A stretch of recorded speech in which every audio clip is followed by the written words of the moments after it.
بسم الله الرحمن الرحيم الحمد لله رب العالمين والصلاة والسلام على سيد المرسلين وعلى آله وصحبه أجمعين أما بعد فقد قال الله تعالى في القرآن المجيد إن أكرمكم عند الله أتقاكم صدق الله العظيم رب اشرح لي صدري ويسر لي أمري واحلل عقدة من لساني يفقه قولي سبحانك لا علم لنا إلا ما علمتنا إنك أنت العليم الحكيم رب ارحمهما كما ربياني صغيرا اللهم اغفر لهما وادخلهما الجنة الفردوس بغير حساب ولا سابق عذاب. Toutes les louanges appartiennent à Allah subhanahu wa ta'ala, le tout clément, le tout miséricordieux, celui qui nous a permis de venir dans sa masjid, dans sa maison, et d'accomplir, Inch'Allah, une de ses obligations. Aujourd'hui, vendredi 1er septembre 2017, qui correspond au calendrier islamique au 9e Dhul Hijjah 1438. Et c'est en ce jour, en ce qui nous concerne, ceux qui ont jeûné, alhamdulillah, Rasulullah sallallahu alayhi wa sallam, il a dit en ce sens que celui ou celle qui jeûne au 9e du Dhul Hijjah, alors, Inch'Allah, l'année qui précède et l'année qui suit, Inch'Allah, les petits péchés seront effacés. Et n'oublions pas que chaque jeûne que le croyant a pu accomplir durant ces 9 premiers jours, c'est comme s'il a jeûné pendant une année, en dehors des 5 jours qui sont interdits de jeûner. Et chaque nuit, pendant les 10 premières nuits du mois de Dhul Hijjah, chaque nuit est l'équivalent de la nuit du destin. C'est cash. Il n'y a pas à rechercher la nuit du destin, c'est cash. C'est-à-dire qu'Allah subhanahu wa ta'ala, il nous accorde la récompense de cet acte d'adoration comme si on l'avait accompli dans la nuit du destin. Et la nuit du destin, nous savons tous, c'est 1000 mois, supérieur à 1000 mois. Donc, une bonne action accomplie après la salat de Maghrib, cette bonne action a la récompense comme si on l'a accomplie pendant 1000 mois. Les 6 rak'at, par exemple, il y a 2 façons d'accomplir les 6 rak'at après Maghrib. Soit 2 sunnah, on compte avec 2 nafil et encore 2 nafil, ou bien on ne compte pas les 2 sunnah et on fait 6 nafil. C'est 12 années d'adoration et multiplié par 1000 mois. Et la nuit de Eid, Cheikh Nuruddin Itr, Damat Barakatuhum, un éminent savant hanafite, dans son livre Hadiyun Nabi sallallahu alayhi wa sallam, il dit que la nuit de Eid est quelque chose qui est prouvé et qui a une importance exceptionnelle. Il a une importance exceptionnelle. C'est pour cela de faire les actes d'adoration pendant la nuit de Eid. Et c'est la récompense aussi de la nuit de destin. Comme on vient de voir, où il est mentionné dans les hadiths de Rasulullah sallallahu alayhi wa sallam, cité par Imam al-Tirmidhi rahimahumullah et Ibn Majah rahimahumullah. En dehors de cela, ces 10 premiers jours ont une importance extraordinaire auprès d'Allah subhanahu wa ta'ala qu'on ne peut pas imaginer. Donc c'est comme si c'était les derniers instants, il faut profiter au maximum. Derniers instants, au maximum, il faut profiter, demander doigt à Allah subhanahu wa ta'ala. Et c'est pour cela, on doit glorifier la grandeur d'Allah subhanahu wa ta'ala. C'est pour cela le takbir a déjà commencé après la salat de Fajr et qui durera jusqu'à mardi après la salat de Asr. Et Allahu Akbar, la ilaha illallah, Allahu Akbar, walillahi alhamd. C'est le takbir où on glorifie la grandeur d'Allah subhanahu wa ta'ala. Même quand on va pour un idgah, il est préférable de se rendre à pied, si on ne peut pas se rendre à pied parce que c'est loin. Donc on va en voiture et dans la voiture, on fait le takbir. Allahu Akbar, la ilaha illallah, Allahu Akbar, walillahi alhamd. C'est très important. Glorifier Allah subhanahu wa ta'ala. Et c'est une sunna de Rasulullah sallallahu alayhi wa sallam de se rendre au idgah. C'est très important. Se rendre Idga, c'est une sunna exceptionnelle de Rasulullah sallallahu alayhi wa sallam. On doit faire cet effort-là de pouvoir se rendre au Idga. Faire revivre une sunna de Rasulullah sallallahu alayhi wa sallam, d'énormes récompenses. Et cela nous montre, et on développe à travers cette sunna de Rasulullah sallallahu alayhi wa sallam, l'amour et notre attachement à l'enseignement de l'islam. Gardons cela à l'esprit. Allah subhanahu wa ta'ala, à travers l'histoire d'Ibrahim alayhi salatu wa salam et de son fils, à l'époque, le fils unique, Ismaïl alayhi salatu wa salam, il y a d'énormes leçons à retirer de cette histoire. Mais il y a un point qui nous intéresse ici. Ibrahim alayhi salatu wa salam et Ismaïl alayhi salatu wa salam, tel père, tel fils. Tel père, tel fils. C'est un point de l'éducation très important en islam, parce que cette enfance est notre investissement dans ce monde et dans l'autre monde. Dans ce monde et dans l'autre monde. Et cet enfant et cette progéniture qu'Allah subhanahu wa ta'ala nous a permis d'éduquer, c'est un moment très, très important de notre vie de parents. C'est un moment important de la vie de parents concernant l'éducation de notre fils ou de notre fille. Et Ibrahim alayhi salatu wa salam, son histoire, elle nous prouve l'importance de l'éducation. Tout d'abord, il y a 3 points à garder à l'esprit. Le premier point, lorsqu'Ibrahim alayhi salatu wa salam, il a fait le rêve, lorsqu'il a vu en rêve, Inni ara fil manami, inni araka fil manam, je te vois en rêve. Le rêve, c'est un principe. Il faut garder à l'esprit ces 3 points. Le rêve d'un prophète, alayhi salam, c'est une révélation. Ce n'est pas comme nous, nos rêves à nous. Très important. Le rêve de tout prophète, alayhi salam, c'est une révélation. Premier point. Deuxième point, lorsque Ibrahim alayhi salatu wa salam, il demande à Ismaïl alayhi salatu wa salam, Fanzur madha tara, qu'est-ce que tu en penses? Ibrahim alayhi salatu wa salam n'a pas douté, il n'a pas douté de ce rêve-là, parce que c'est une révélation, donc c'est quelque chose qui est catégorique et qui est sûr. Maintenant, pourquoi demander à Ismaïl alayhi salatu wa salam, qu'est-ce que tu en penses? Les commentateurs du Coran, c'est très important de demander à ceux qui savent. Les commentateurs du Coran disent, Ibrahim alayhi salatu wa salam, il a consulté son fils, non pas pour lui demander, parce que lui il avait un doute, et toi, qu'est-ce que tu en penses? Je ne suis pas sûr. Non. Il a demandé à son fils, Ismaïl alayhi salatu wa salam, pour entendre de sa bouche le résultat de toute l'éducation qu'il a fait concernant ce fils. Maintenant, c'est le test. Je le teste. Je vais voir à ce moment-là. Maintenant, il y a la théorie et dans la pratique. Quelle est son obéissance dans la pratique? Ismaïl alayhi salatu wassalam, il dit, If'al ma tu'mar. Il a réussi l'épreuve. Oh, mon père, fais ce qu'on t'a ordonné de faire. Fais ce qu'on t'a ordonné de faire. C'est très important. Ça, c'est le deuxième point. Et le troisième point, le fils, à l'époque, qui était unique, c'est pas Ishaq alayhi salam. C'est Ismaïl alayhi salatu wassalam. Ishaq, il est venu bien après.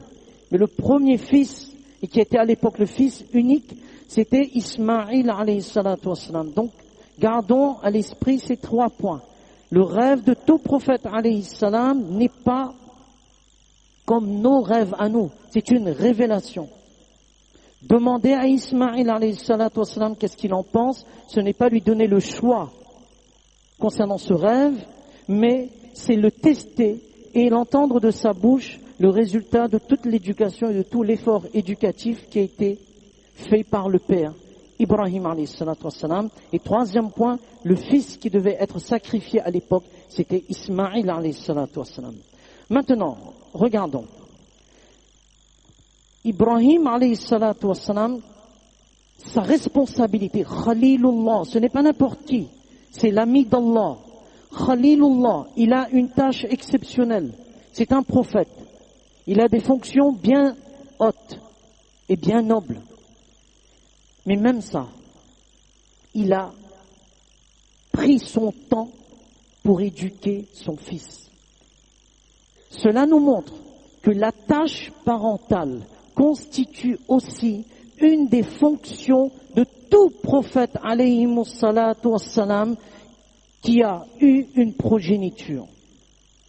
Cela fait partie de la fonction de tout prophète alayhi salatu wassalam d'éduquer la progéniture pour que cette progéniture porte en même temps le message de l'unicité d'Allah subhanahu wa ta'ala et du message de l'époque, ce qu'Allah subhanahu wa ta'ala il a donné aux prophètes de l'époque. C'est très important. Cela fait partie de la tâche prophétique. Il a amené jouer le jeu. Pourquoi? Parce que la disponibilité, quelle que soit notre fonction, quel que soit notre statut, quelle que soit notre tâche, Ibrahim alayhi salatu wassalam s'est montré disponible concernant l'éducation de son fils. Ça c'est le premier point, la disponibilité de tout parent concernant son fils ou sa fille dans l'éducation. Ibrahim alayhi salatu wassalam, il a joué avec ce fils et il lui a montré, parce que la disponibilité de tout parent permet de créer le lien avec la progéniture. Et de ce lien naît une communication non pas conflictuelle, mais fluide. Il apprend à nous connaître et nous apprenons à le connaître. Ses émotions, nos émotions entrent en phase de mutualité. Il y a une fonction mutuelle dans la façon où le père agit envers son enfant et vice-versa. Et lorsqu'il y a une communication, tout simplement, le message, il passe. Que ce soit dans notre façon d'agir, il ne suffit pas seulement de parler, mais dans l'action, le fils comprend que là, ce n'est pas bien. Lorsqu'il comprend que son père, lorsqu'on s'assoit pour manger, lorsque le père dit Bismillah, on n'a pas à lui dire forcément dis Bismillah. Il nous entend dire Bismillah, il a compris que le centre de gravité de tous mes besoins naturels, à l'école, à l'extérieur de la maison, le centre de gravité, c'est Allah, le pourvoyeur et l'enseignement de Rasulullah sallallahu alayhi wa sallam. Donc c'est très important. Aujourd'hui, on n'a plus le temps de donner à ce fils ou à cette fille. Il n'y a plus de disponibilité physique et réelle d'un père envers son fils ou sa fille. Et qu'est-ce qui se passe? Il est faux de dire qu'il y a une crise de l'autorité parentale. C'est faux. Il est faux de dire qu'il y a une crise de l'autorité parentale. Mon enfant ne m'écoute plus. Non. Il ne nous écoute plus parce qu'on ne lui donne pas le temps. On ne lui donne pas le temps qu'on puisse l'écouter lui, pour qu'il puisse nous écouter. Donc c'est faux de dire qu'il y a une crise de l'autorité. Il y a un déplacement de l'autorité. Comprenons bien, il y a un déplacement de l'autorité. L'autorité n'est plus là, parentale. L'autorité s'est déplacée. Et l'autorité, lorsqu'elle s'est déplacée, où est-ce qu'elle est partie? Dans les supports numériques, dans Internet. Dans tout ça, il y a des messages qui circulent et qui véhiculent tout au long de la journée. L'enfant, maintenant, il ne trouve plus l'écoute là. Il écoute maintenant ce que le support numérique, ce que Internet lui dit. Et il se forme une image de la vie. Parce que l'éducation n'est plus là. Il n'y a pas, c'est pas qu'il ne veut pas écouter. Il veut quelqu'un qui l'écoute. Mon père, ma mère ne m'écoutent pas. Mais je vais sur les réseaux sociaux. Je comprends que la vie, il faut être dans l'apparence. Il n'y a plus ce message de l'islam. Pour être valorisé, c'est dans l'apparence. Donc, c'est très subtil la maladie de notre époque. il y a une mise à distance du corps physique. Il y a une mise à distance du corps physique entre le père et le fils ou la fille. On n'est plus dans cette relation-là. Le relationnel, il s'est déplacé du réel vers le virtuel. Et lorsqu'il s'est déplacé dans le virtuel, c'est là qu'on forme et on formate l'esprit. Et comment on s'étonne? Comment pouvons-nous s'étonner lorsqu'il y a des gamins qui, issus de bonnes familles, et qui, demain, posent des bombes ailleurs ou à droite, et après, au nom de l'islam? Mais c'est faux. C'est faux. Il y a un manquement exceptionnel dans notre relation avec notre progéniture. On ne l'écoute plus, on ne le donne plus le temps. Il y a un décentrement. On n'est plus au centre. Lorsqu'on n'est plus au centre, il y a un décentrement des rapports entre père et fils. Lorsqu'on n'est plus au centre, mais qu'est-ce qui vient au centre? D'autres éléments virtuels qui viennent au centre. Tu fais ceci, tu auras le paradis. C'est comme si, ne fais rien sur cette terre. Tu vas connaître les femmes du paradis, tu vas connaître ceci, cela, en tuant l'autre. Mais lui, il ne se sent pas valorisé à travers les yeux de ses parents. Mais il se dit, ah, je vais être connu à travers les médias. Ben voilà, c'est qui le responsable? C'est nous qui ne donnons pas du temps. Et l'histoire de Ibrahim, alayhi salam, et de son fils Ismaïl, alayhi salam, est une leçon exceptionnelle de l'éducation. Comment un fils, lorsqu'on lui dit que je vois en rêve, je te vois en rêve, je suis en train de sacrifier, if'al ma tu'mar, fais ce que on t'a ordonné. On a travaillé, ça c'est pas venu comme ça. On a travaillé le fils dans l'obéissance. Maintenant, regardez, Ibrahim alayhi salam, lorsqu'il s'est soumis à Allah subhanahu wa ta'ala, le fils est soumis à Allah subhanahu wa ta'ala. Aujourd'hui, le monde entier fait le qurbani pour se remémorer de ce message exceptionnel de l'éducation, de sacrifice et de l'obéissance. D'un père, parce qu'il trouve la satisfaction d'Allah subhanahu wa ta'ala. C'est pour cela tel père, tel fils. Allah vraiment nous fasse comprendre, parce que là, le challenge qui nous attend dans les années à venir, le challenge qui nous attend, le défi qui nous attend dans les années à venir, écoutons bien, restez musulmans. Ça c'est le challenge, le défi. Le défi de notre époque et jusqu'à la fin des temps, c'est garder son iman. C'est ça le défi. Est-ce qu'on sera toujours musulman ou pas? Rien n'est acquis et personne n'est à l'abri de situations difficiles ou compliquées. Personne n'est à l'abri. Personne ne peut dire que moi je suis un savant, mon fils, ma fille seront sauvés. Non. Il y a des exemples qui prouvent le contraire. Wallah. Il y a des mouftis qui ont quitté l'islam. Allah subhanahu wa ta'ala nous en préserve. Il y a des savants qui ont rejeté l'islam. Allah subhanahu wa ta'ala nous en préserve. Personne n'est à l'abri. Ça, c'est le défi contemporain qui nous attend. Ça, c'est le défi qui nous attend tous. Comment, dans nos doigts, oh Allah, garde-nous avec iman, faire l'effort de garder ce iman, de travailler ce iman, d'être à l'écoute de notre fils, d'être à l'écoute de notre fille, de lui donner du temps, de lui donner cette disponibilité pour que personne à notre place va prendre cette fonction de lui dire ce qu'il faut faire et il tombe dans l'égarement total et il perd iman et parfois on le voit plus, même plus. Allah subhanahu wa ta'ala nous fasse comprendre de ce qu'on vient de dire.